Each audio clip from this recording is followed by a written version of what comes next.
Hey friends, welcome to the Sideshow. My name is Eunice, and this is my friend Rufus. Hi. Hey Rufus, remember last week when I asked you to tidy up all your candy wrappers and you didn't do it? Oh, well, yeah, thanks for reminding me.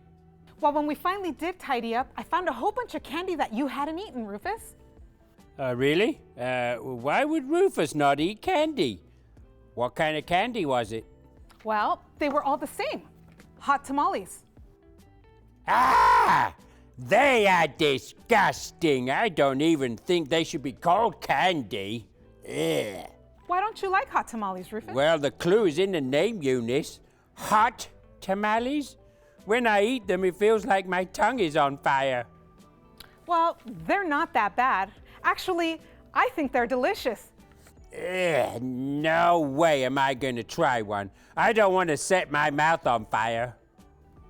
Oh, don't say that, Rufus. Why don't you try just one?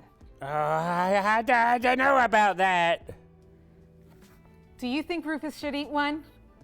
See, our friends would love to see you try one, Rufus. Oh, thanks. I don't know. Well, why don't we go to our story, and then when we come back, you can try eating one, and that'll give you some time to go ahead and work up the courage. Okay. Oh, hi friends, Callie here. I'm busy building my birdhouse for my backyard, and it's coming on really well. It's going to be amazing, as long as I keep following the instructions, of course. Remember, this month we are following instructions in the Bible, and we are reading from the book of James. Last week we learned about having our faith in action. So let's read today's passage.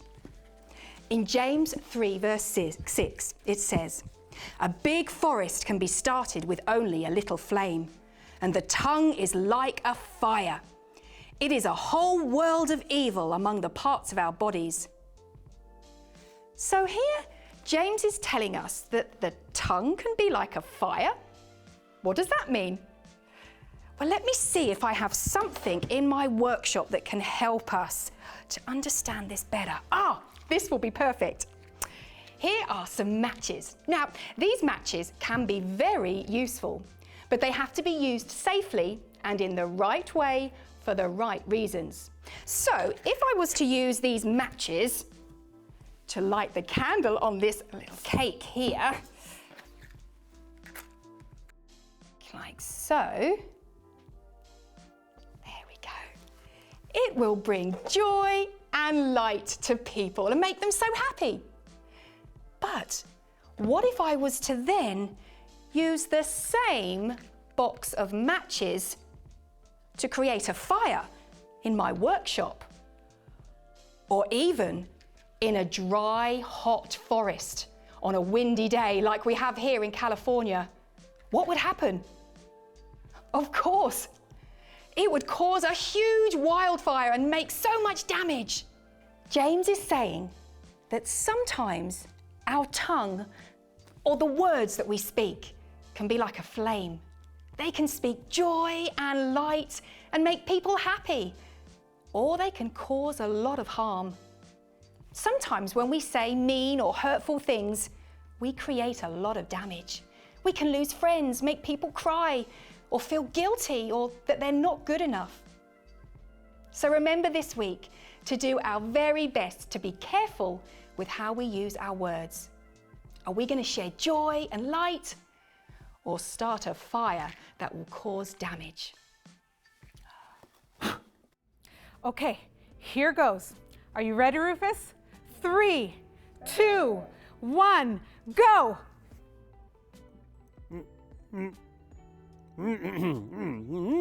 Yeah, actually, it's not too bad. Wait a minute. That was disgusting. Are you okay, Rufus?